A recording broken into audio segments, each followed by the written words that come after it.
Greetings, hello, it's Dan here and it's the 13th of July. So this is part of a series of videos I'm making. I'm putting them together currently on how I like to grow tomato plants. So this is not the full video, but hopefully you'll find this a little bit useful whilst you wait for the full video to come up. But anyway, so tomato plants here. So I'm growing three varieties. The first variety I'm growing vining tomato, Gardener's Delight, a beautiful tasting little cherry tomato, sweet, a little bit of tanginess, I absolutely love it. It's a German variety. I'm also growing a bush tomato called Grushovka. This is a Russian tomato, that's down there. I'm also growing a small tomato plant called the house tomato, which has been bred to grow in pots. So three lovely varieties, they're all doing well. So let's have a look at them, and I'm going to do a little bit of pruning, sorting out and tidying, and hopefully get ready for an absolutely lovely crop.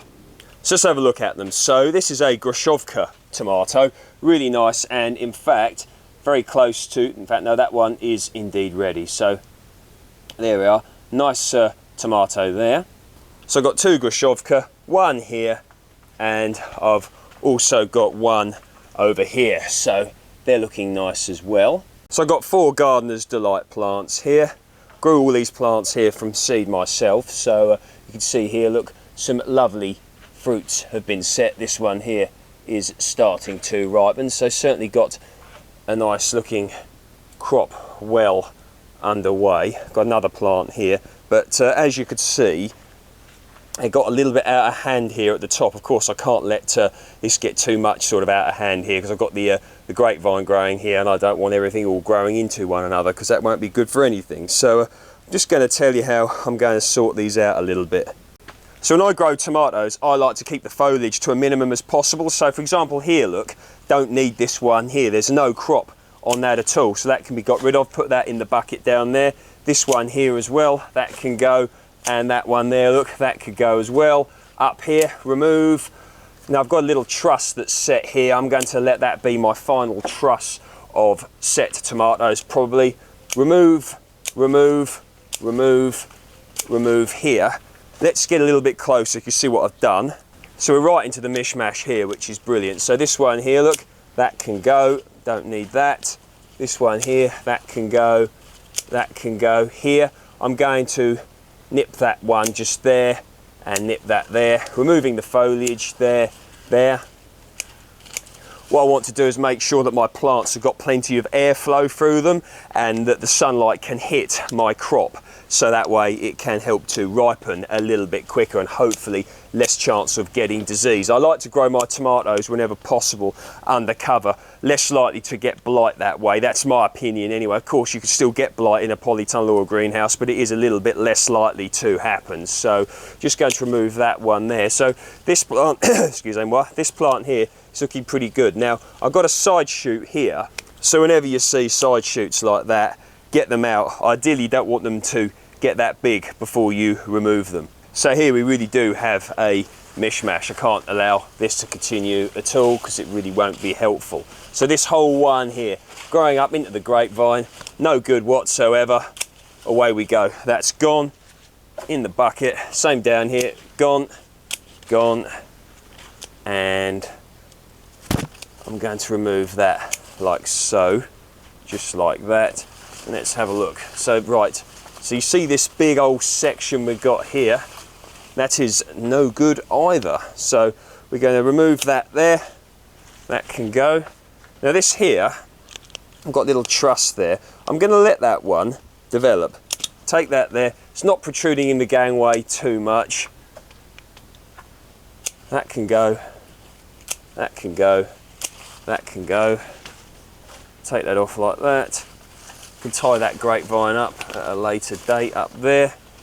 So I've got some string holding these up, and once again got a bit of foliage here that's got to come off.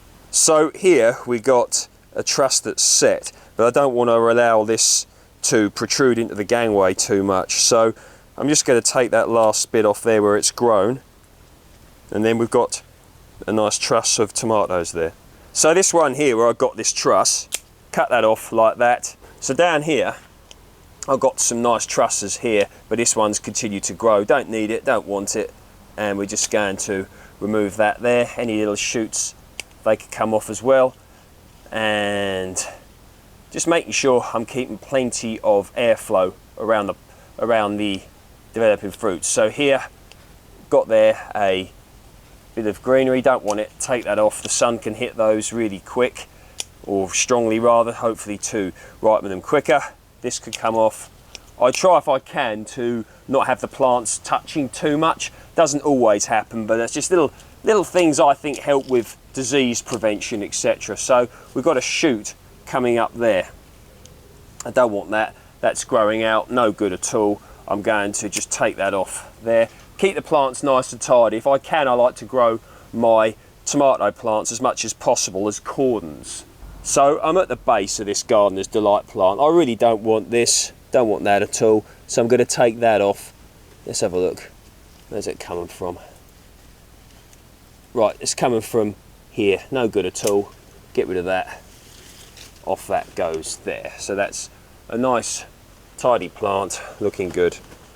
And what we do, we end up coming towards this little bit up here, and that identifies another little bit we've got to have a go at. So this bit here, look, truss set there, continue to grow, remove here once again, remove that, some of this foliage at the top, that could come off, that could come off, looking much better. And what I like to do is to just keep working through the plant, or plants as you see them, removing any bits that you really don't need, and just keep slowly working at it. So for quick ripening, you want to let plenty of sunlight hit the ripening fruit. So you may not want them to ripen all the time. In fact, you probably don't. Of course, some of that is staged a little bit because the fruits form at different times. But what you can do actually is leave some of the foliage covering some of them and remove some of the foliage from the other. That way you can get a sustained ripening over a longer period of time. Just something that you could consider doing if you want. So these plants actually are looking nice and neat now, much better. And if necessary, tie them up, with string. Some people build like supports out of wood. You could use bamboo canes like I've done here with string as well. You can see also I've tied some of my plants to the top of the polytunnel here to support them. You want to make sure you support them. You don't want to let them fall all over the place. It's happened to all of us, but you don't want to be that person that happens to, because it's very annoying indeed. And just take your time, and you should end up with a good tomato crop. So we're down here with the house tomatoes. So actually starting to ripen, which is nice. Little cherry tomato there. Yeah, nice. That wasn't quite ripe, that one. Nice bit of tanginess there. A little bit longer wouldn't have hurt. So I'm going to remove some of the foliage from this plant here, because it's set a huge crop actually for such a small plant. Let's see what we got. So there we are. You can see tomato there. Oh yeah, it's just come off. No, it hasn't, still on. See here the tomato plant there. Look how small this plant is, but look at this massive crop. Absolutely wonderful. So when you're watering your tomato plants, very important to water regularly. I'm watering these every day at the moment. So got about 6 litres here. That's about 1.5 gallons. And when I water at the bottom of the plant. You really don't want to be getting water on the foliage if you can, which of course is another reason to not allow the foliage to touch the floor. So water at the bottom every day. If you just end up watering, heavily in one go and then not watering, for a few days or whatever, the plant can then absorb loads of that water, and then the fruit can split, which is very annoying if and when that happens. So water every day. Ideally, if you can't do every day, do every other day, but I would say if you can, water them every day. So I'm just going to move this bit over here, put some string up on one of the polytunnel supports, try and find somewhere that I can tie onto here, tie this plant up here so I continue growing my plants as cordons. So on this Grushovka here, I'm just going to remove that one there, and what have we got? This top one here. Got another little young truss form there. I'm going to give that the benefit of the doubt and let it set, but take the top out, don't need that. This side shoot here, don't need that now. Got plenty of fruit set on here. That's gone. So that plant there, nip out the side shoots. like that there, as you would on a bush tomato. There you go. It's quite a nice, neat little plant there as well. Right, so let's try this Grushovka. Yeah, that's a nice, nice tomato. So I've more or less finished my pruning of these now. So I'll give you some close-ups with the camera so you can see what I've done here. Basically, sort of the rules, if you want to call them that. No recognised sort of system I'm using here. It's kind of like my own one I've developed over the years, really. Daily watering, that's well known. Growers' cordons, I'm sure many other people have done that before. Keep the foliage to a minimum. Very much sure that that's not new either. Tie them up using canes, etc. That's definitely not new. And if possible, grow under cover, less likely to get blight. There's all sorts of, I did see a recipe on the internet. I think it contained, oh dear, is it baking soda, something like that, to help to lower the chances of getting blight. I wouldn't use anything like that. It's a bit, you know, going a bit, it's my sort of informal style of gardening. I generally don't go that far really, but certainly growing under cover whenever possible. So you could use a greenhouse or polytunnel like this. You could use something like that, you know, a mini greenhouse. But yeah, let's have the close-ups. So we'll start down here with a Grushovka. There we go, sort of done there. And here we have a Gardener's Delight. We shall move on to another Gardener's Delight here. Two more Gardener's Delight there.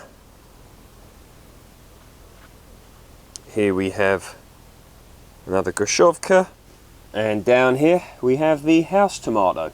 So there we are, some tomato plants there with a lovely crop that is coming, and hopefully many more to come. So this here, house tomato, bred to be grown in pots. So I actually did intend to transplant this out into a bigger pot earlier in the year, but for whatever reason it never happened. So anyway, it hasn't done too bad. You can see the crop there in this little pot, so that's something to consider. Anyway, let's await our lovely crop. I will be making some further videos on these tomatoes later in the year, and I'll see you all in the next video. As always, thanks for your time.